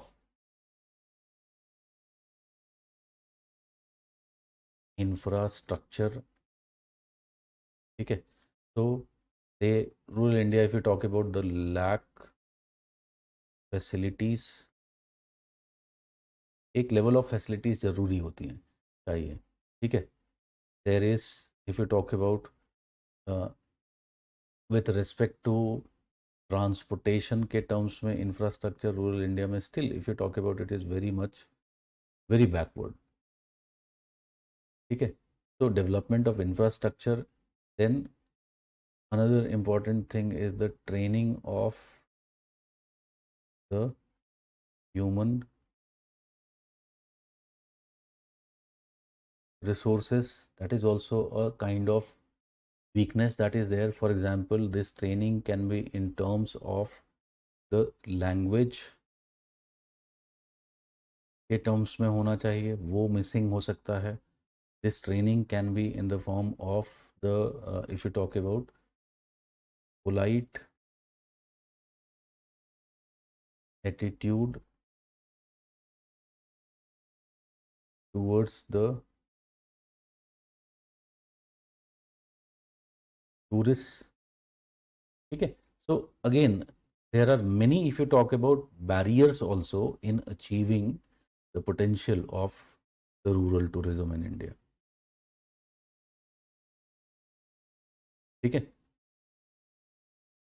Is rural tourism economically feasible and environmentally sustainable than urban tourism? In this line, can promotion of rural tourism can reduce the rural urban migration? Yes, definitely. Yes, Prabhat.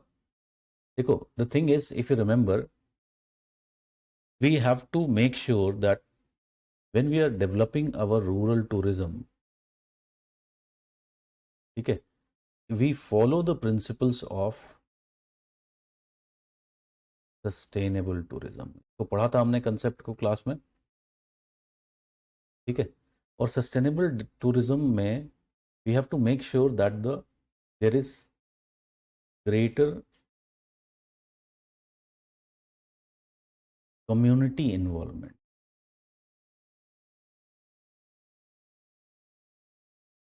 ठीक है. अब इसके लिए India में अगर मैं देखूं तो इंडिया में हमारे पास ऑलरेडी फ्रेमवर्क है. Like for example, tell me, can we say that there can be a very important role played by gram sabha and gram panchayat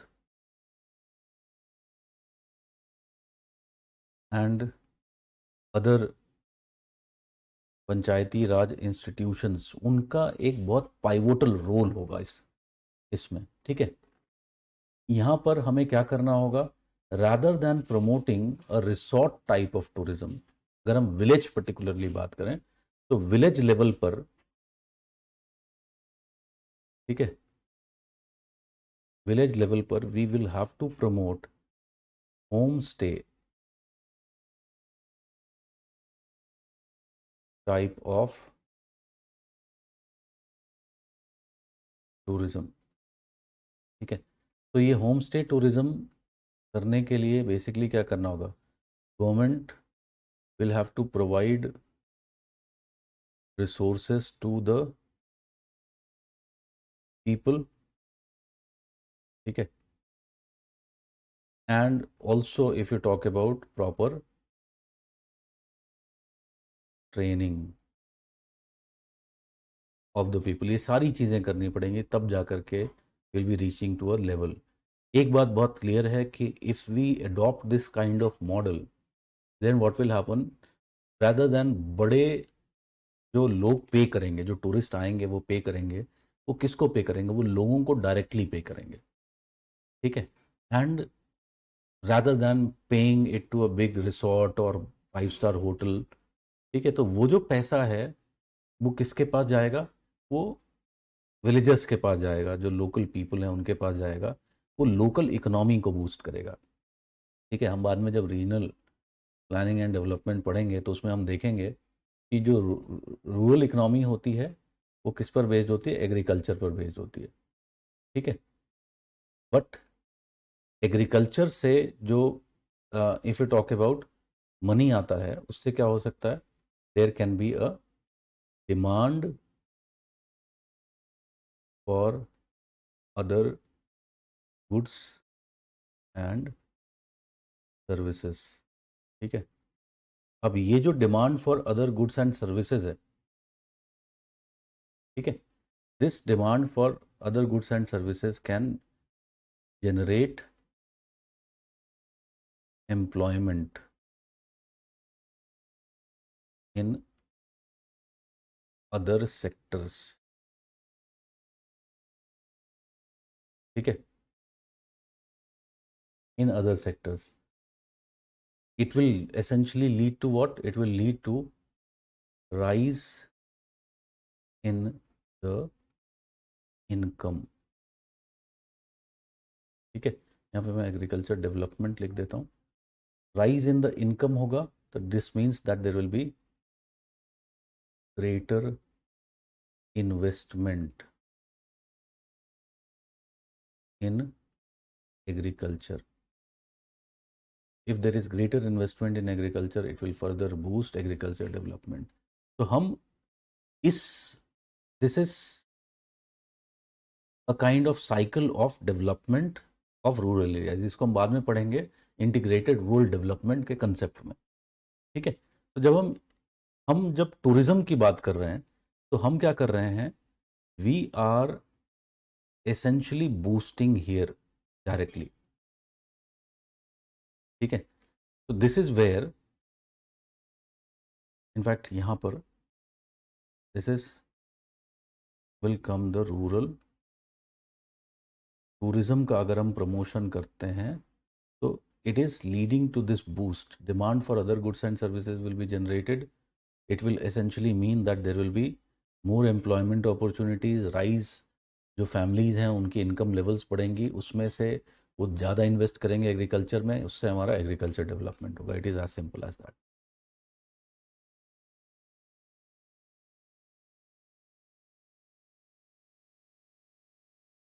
obviously यार देखो, पंचायती राज इंस्टीट्यूशंस तो बने ही किस लिए थे? They were made for the local level development in India. Unfortunately you know कि they have not been given the sufficient powers which they should have been given. उस तरह से उनका डेवलपमेंट नहीं हो पाया है। ठीक है, okay. Why is pharma industry concentrated largely in the western region of the country? वो तो I think I have talked about before also. So if you talk about the western concentration of the pharma industry,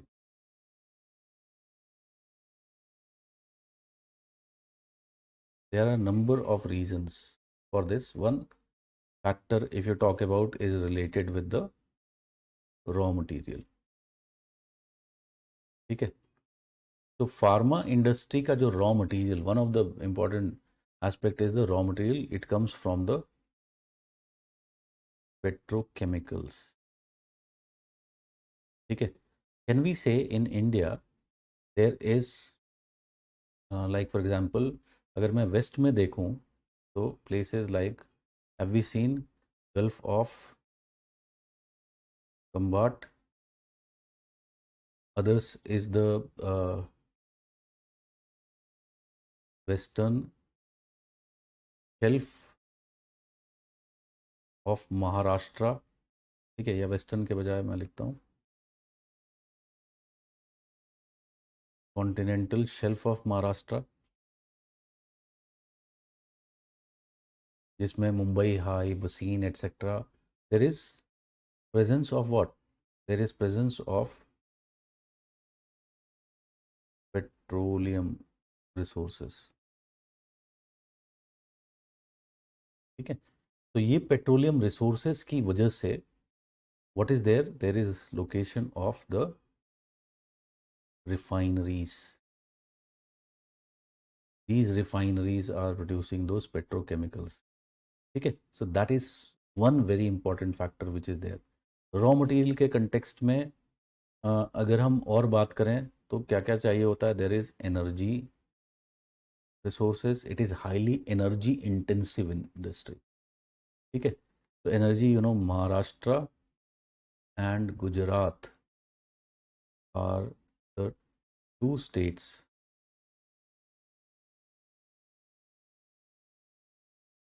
where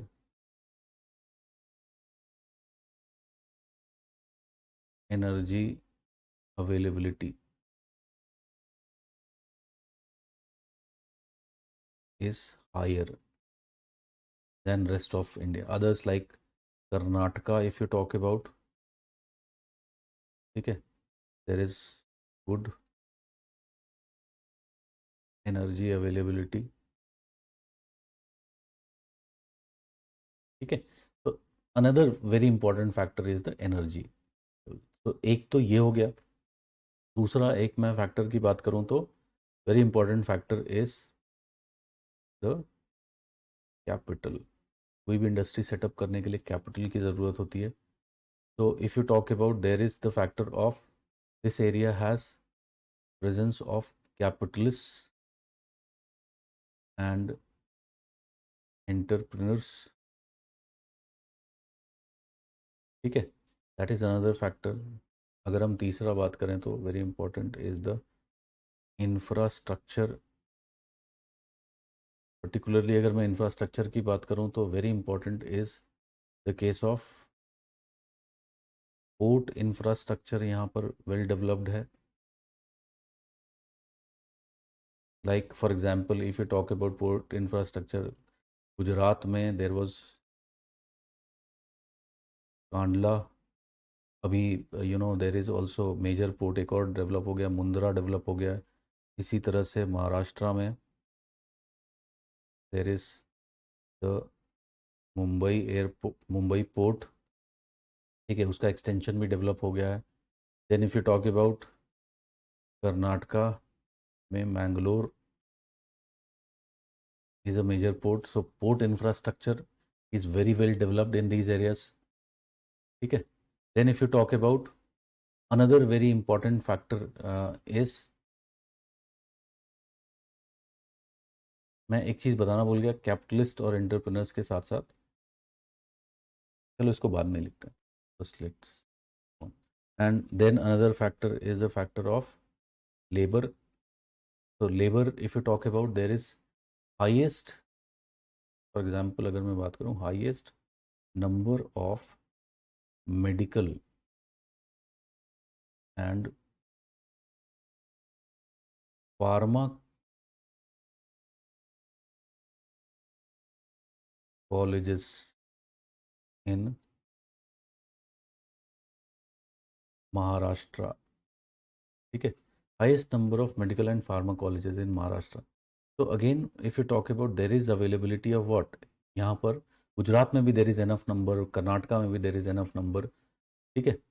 तो if you talk about there is availability of skilled labor is present in this area, western coast पर, then another very important factor is the factor of demand, ठीक है। तो हमने देखा है कि trade में अगर तुम ग्रेविटी मॉडल के पॉइंट ऑफ व्यू से बात करो तो there is Africa and through if you talk about Suez canal से Europe, there is nearness to this region. Then if you talk about another very very important factor is the factor of early advantage in industrialization. Early advantage in industrialization. So they were already the growth poles of India यहाँ पर located है, जिसमें कि Mumbai, Pune, if you talk about is very important region. Similarly if you talk about the Ahmedabad region की हमने बात की थी इंडस्ट्रियलाइजेशन में, they are all very very important, ठीक है। So they are already developed growth poles, ठीक है, and as a result of which they generate high level of polarisation, ठीक है। एक एग्जांपल दें तो if you talk about much of the FDI, अगर हम बात करें तो Maharashtra and Gujarat plus Karnataka and अभी तमिलनाडु भी है, बट क्योंकि हम यहाँ पे पर्टिकुलर आंसर लिख रहे हैं उसके हिसाब से लिखेंगे, ठीक है, are the states which are able to attract maximum HDI, HDI बोल रहा हूँ sir, HDI foreign direct investment या foreign investment, FII and FDI, ठीक है। तो there already there is these formed what, इसको मैं ग्रोथ पोल बैक बोल सकता हूँ, या फिर मैं इसको बोल सकता हूँ they represented the core of India. ठीक है, तो इन सभी कारणों से, because of all these reasons, we find that this part has more pharmaceutical industries located there. ठीक है, और भी चीज़ें लिख सकते हो कि like some of the states, एक और फैक्टर क्या होता है, R&D का फैक्टर होता है। ठीक है, तो if you talk about here, you will be finding states like Gujarat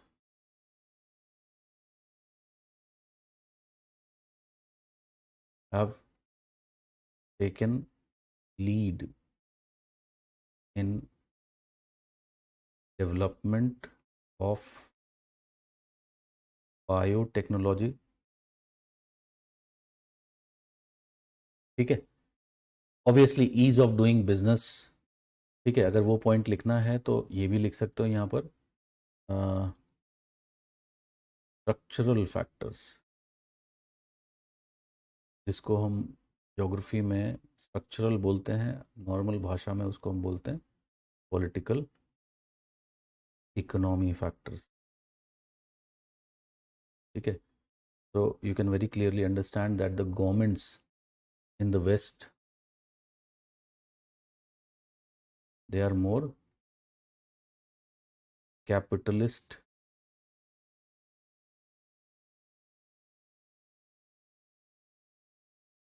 they are more capitalist friendly. That is also that attracts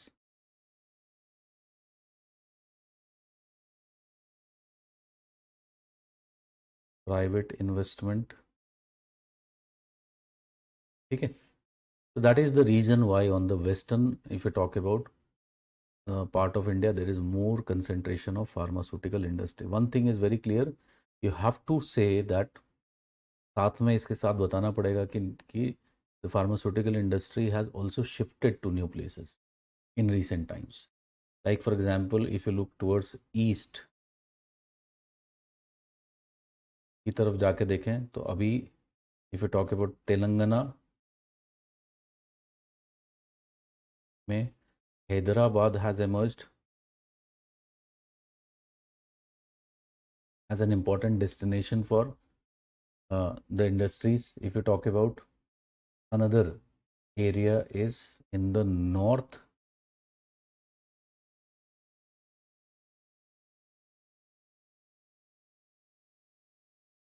मैंने बताया था क्लास में भी, हिमाचल एंड उत्तराखंड, हिमाचल एंड उत्तराखंड में इंडस्ट्री शिफ्टेड, लाइक रुड़की में था उत्तराखंड में, पंतनगर में था, अभी भी है इंडस्ट्री। तो यहाँ पर if you talk about the industry developed because of the tax breaks, ठीक है, there is the factor of agglomeration with other like Ayurveda, etc. ठीक है,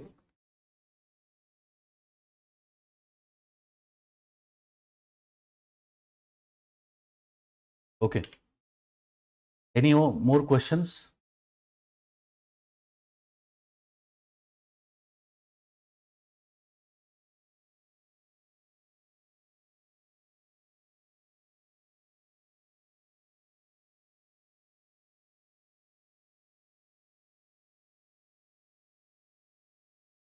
Tell me fast.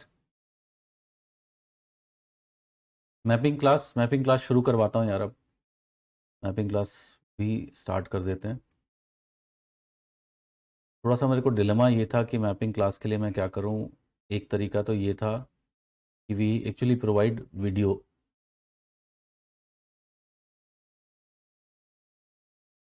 For the mapping classes, लेकिन actually I was thinking about little bit updating these. ठीक है, तो पहले actually में यू कैन अंडरस्टैंड कि Pranjal sir was here, so we had shared the work burden कि कैसे some parts will be updated by him, some parts will be updated by me, but अभी मेरे ऊपर पूरा आ गया है, तो लेट मी सी कि कैसे कर सकते हैं, but I will come with some good solution soon. Mapping class, मेरे दिमाग में कुछ आइडिया है मैपिंग क्लास को लेकर के, प्रॉबेबली मैं इसको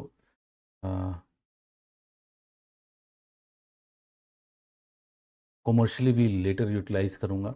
that is something, I one idea I have in my mind, because mapping which we'll be doing, it will be very useful for your prelims also।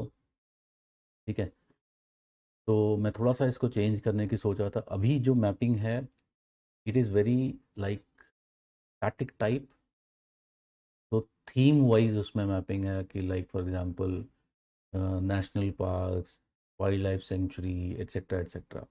मैं इसको, what I want to change is, इसको मैं थोड़ा सा state wise बनाना।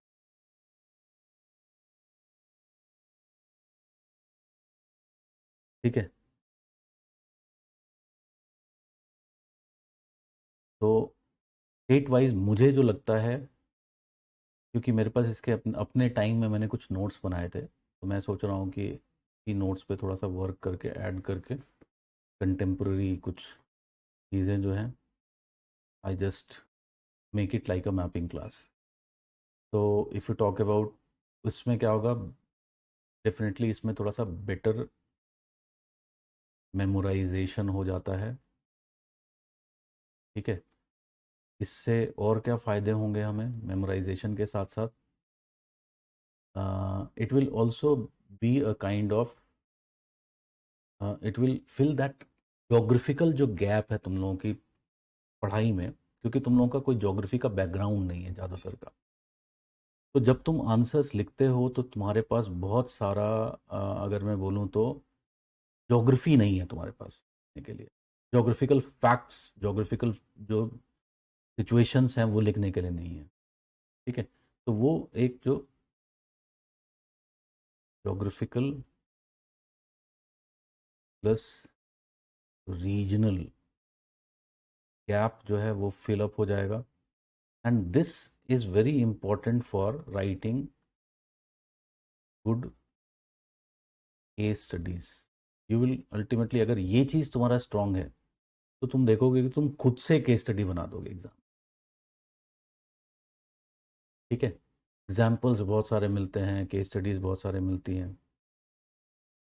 तो I just update you in few days कि इसको कैसे करना है। एंड वन मोर थिंग, वो शेड्यूल सेम है, जस्ट डेट्स उसमें शिफ्ट हो गई हैं। तो tomorrow Nikhil will be uploading, we have finalise the schedule.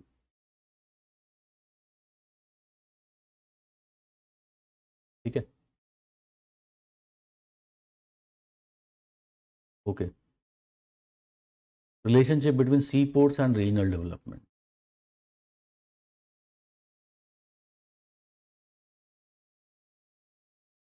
When you talk about seaports, they play a very fundamental role. One is, पहला उनका role जो हमें समझना है, they behave as the gateway cities। ठीक है, तो गेटवे सिटीज क्या करती हैं, दे कनेक्ट द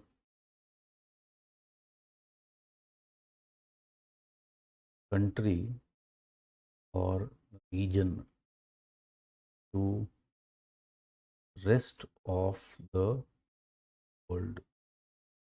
ठीक है, तो अगर if you are getting connected to the rest of the world, it leads to what, they play a very important role in diffusion of information। ठीक है, एंड कल्चर। तो नए cultures you learn, new informations come to you, so that is one very important role of the ports। Then if you talk about ports,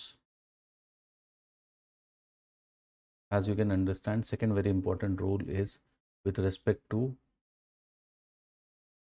external and even internal trade के लिए भी useful हो सकता है। ठीक है। तो ऑलरेडी हमने देखा था कि कैसे पोर्ट्स का अगर मैं बात करूं तो as economy develops along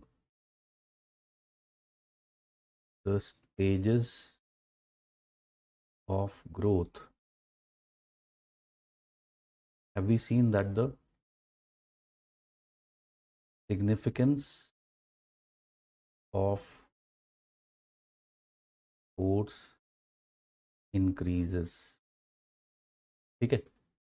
third, ports की अगर हम बात करें, यहाँ पे मैं एग्जाम्प्लीफाई नहीं कर रहा हूँ क्योंकि हमने बहुत एग्जाम्प्लीफाई किया है क्लासेस में।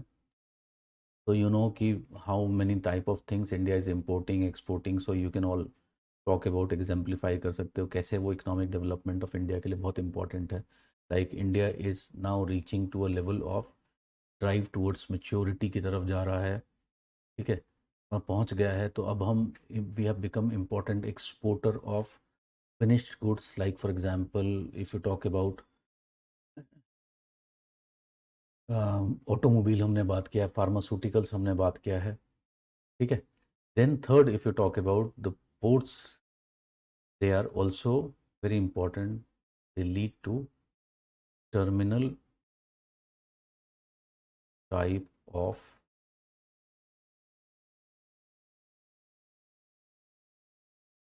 development. ठीक है। तो terminal type of development if you talk about, ये ports behave as what, they behave as the growth poles. ठीक है। तो इन ग्रोथ पोल्स पे वेरियस टाइप्स ऑफ इंडस्ट्रीज का डेवलपमेंट हो सकता है। Like for example you can think of some primary sector industries develop हो सकती हैं यहाँ पर। Like one very common primary sector industry which can develop is the fishing industry can develop, but here there can also be development of the secondary sector industry. So secondary sector industries में you can always think of like हमने already देखा है कि there can be petrochemical and related industries. We have seen development of textile industries has taken place in recent times. Have we seen that there is also iron and steel industry has developed? ठीक है। तो various such type of industries, then you can also think of that there can be also development of service sector or the tertiary sector industries भी develop हो सकती हैं। उसका एक reason ये होता है कि जो पोर्ट्स होते हैं, पोर्ट्स हैव मेरी टाइम क्लाइमेट।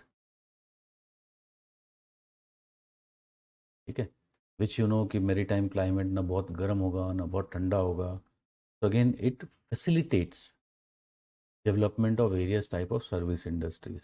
तो लाइक फॉर एग्जांपल मुंबई में अगर बात करोगे तो देर इज़ फाइनेंस इंडस्ट्री का डेवलपमेंट हुआ है। There is many of the ports locations have development of software. Mumbai itself जहाँ पे सॉफ्टवेयर इंडस्ट्रीज डेवलप हुई हैं, या फिर आईटी बेटर वर्ड है इंडिया के कंटेक्स में, आईटी सेक्टर इंडस्ट्रीज़ का डेवलपमेंट हुआ है इंडिया में। अगर मुंबई की बात करें तो Bollywood, fashion industry.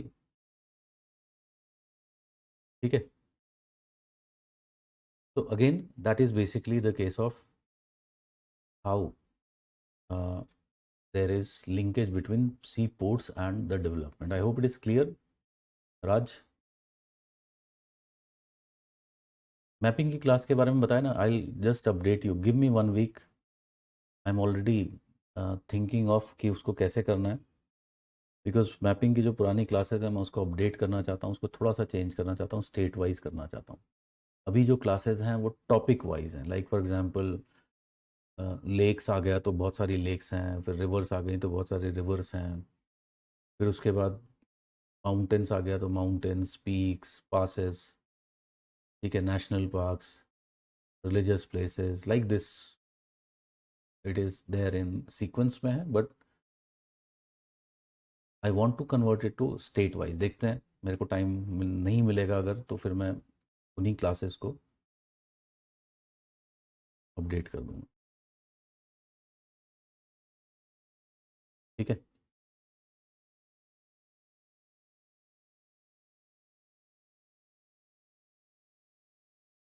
What are major regional rapid transit systems? Regional rapid transit systems क्या होते हैं? रैपिड ट्रांजिट, ट्रांजिट का मतलब क्या होता है? फ्लो, ठीक है। तो जो रीजनल रैपिड ट्रांजिट सिस्टम्स होंगे वो बेसिकली, एक तो सबसे जो इम्पोर्टेंट होता है वो होता है रेलवे। लाइक आज के टाइम में हम देखें तो metro rail has become a important regional rapid transit system, ठीक है। देन यू कैन अंडरस्टैंड, इसमें there can also be waterways develop हो सकती हैं, ठीक है। लेकिन वाटर वेज उतना रैपिड नहीं होता, it is more efficient if you talk about, but not so much rapid. So mainly अगर हम बात करें तो it is the railways and अलग अलग जो आज के टाइम में नई टेक्नोलॉजीज़ की हम बात कर रहे हैं, हाइपर लूप एट्सेट्रा एट्सेट्रा, वो basically regional rapid transit systems. Nature of commodity flow in India, commodity flow कई तरीके का है ना, मैंने जो बताया था इंटरनल ट्रेड में।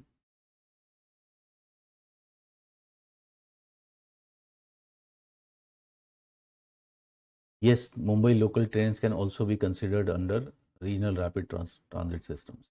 Okay, internal trade के अंदर if you remember we have talked about कि जो commodity flow है वो दो तरीके का इंडिया, ठीक है। एक अगर हम देखें तो बल्क, और दूसरा जो है वो non bulk.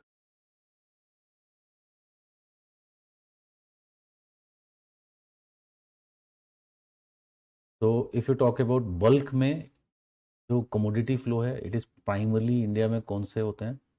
Agricultural products.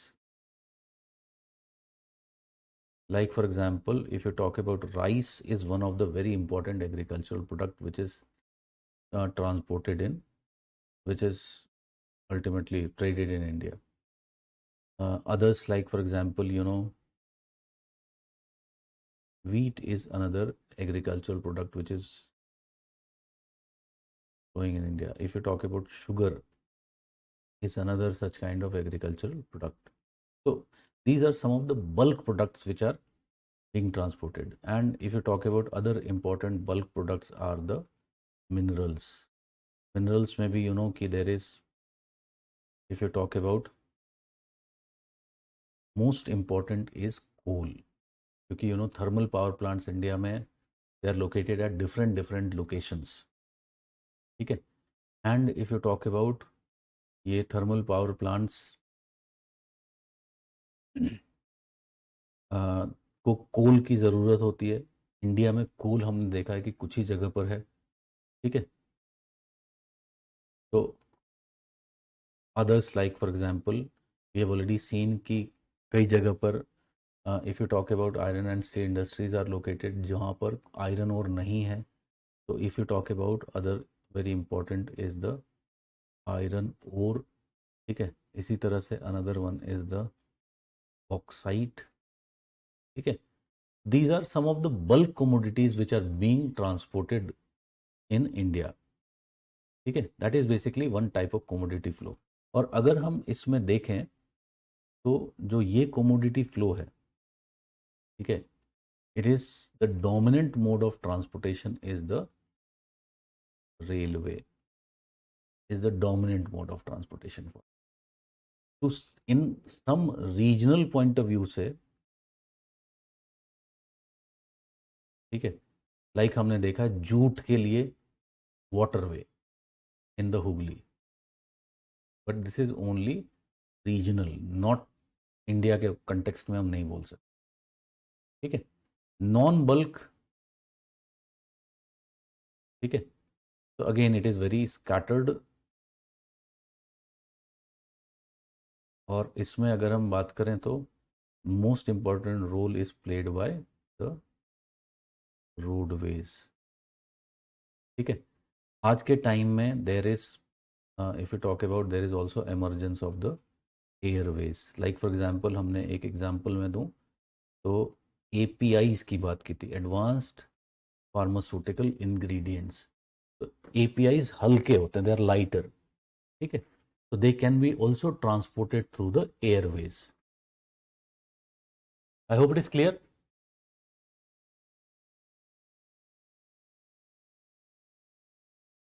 How to cover current affairs regarding geography optional. सबसे पहले तो एक चीज कर लेते हैं कि जो करंट अफेयर्स है वो करंट अफेयर्स होता है,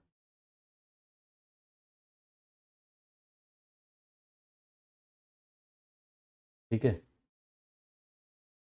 एक चीज समझने की कोशिश करना कि जो ज्योग्राफी है, ठीक है, it is refer to as the mother of all sciences, ठीक है।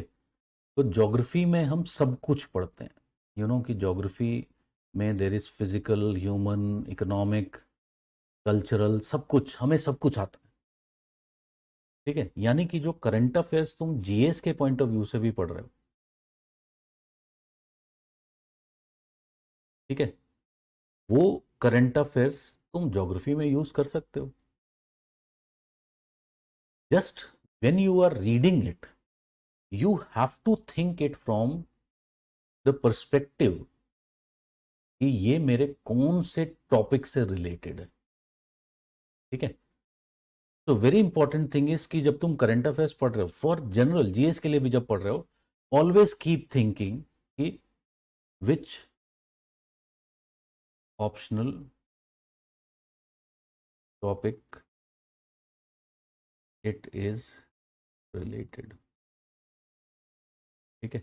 And you will be finding कि तो जो जो तुमने जीएस के लिए भी करंट अफेयर्स पढ़ा है, उसमें से 50 to 60% of the current affairs can be directly used in the optional,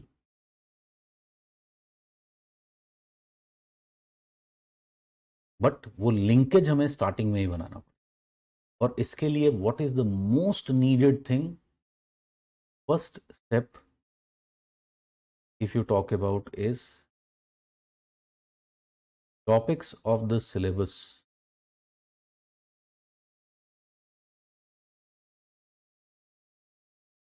should be on your tongue, जबान पे होने चाहिए topics of the syllabus.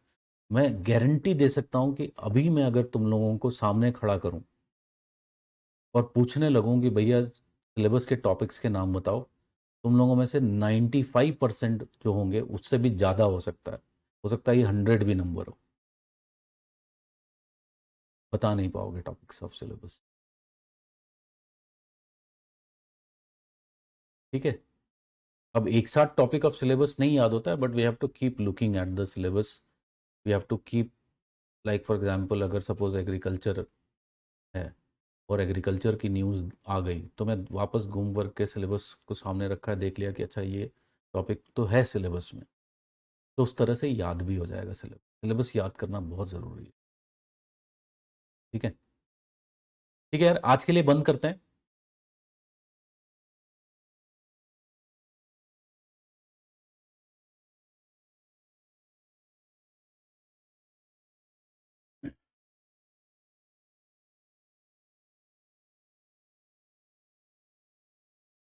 Because I was not able to take today the orientation class, so हमारा physical geography का जो class start होना है वो सैटरडे से स्टार्ट होगा, कल नहीं होगा क्लास। तो will be starting it from Saturday. Tomorrow evening मैंने प्लान किया है कि we will I will be having tomorrow 7 PM का मैंने एक प्लान किया है, ऑनलाइन एक orientation class for geography. I would suggest कि तुम लोग भी उसको देखना, क्योंकि उसमें मैं ज्योग्राफी को लेकर के बहुत सारी चीज़ें बताऊंगा, जो जनरल चीज़ें होती हैं। अभी जो तुमने जैसे बहुत सारे क्वेश्चंस पूछे कि करंट अफेयर्स का क्या करें, एटसेट्रा एटसेट्रा। ठीक है। तो tomorrow I will B keeping that class for 7 PM, क्योंकि इस समय व्यूअरशिप ज़्यादा बेटर मिलती है यूट्यूब पे। ठीक है। तो it is the general orientation.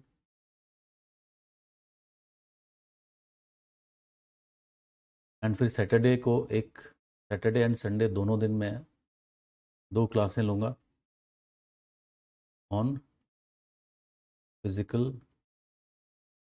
Geography basics. ठीक है। From Monday, no morning class. From Monday we will be starting with the first topic, that is geomorphology. And geomorphology की फर्स्ट क्लास में भी अगर शेड्यूल में देखोगे तो it is just, if you talk about one thing is given, and that is एक तो introduction to geomorphology, and we will study about the geological time scale. So this is the first Monday class. Okay, so we'll stop for today. Goodbye, take care. मिलते हैं. Hopefully you enjoyed this session, and कल 7 PM watch that class. It will be useful even if you are already enrolled, already you have studied geography. ठीक है. Okay, goodbye, take care. I think कैमरे में कुछ problem है. Like I just want to ask कि कैमरे में कुछ हिलमिला रहा है.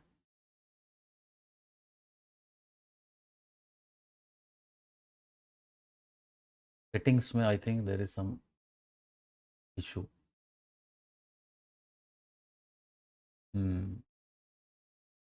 ओके, सही करना पड़ेगा इसको.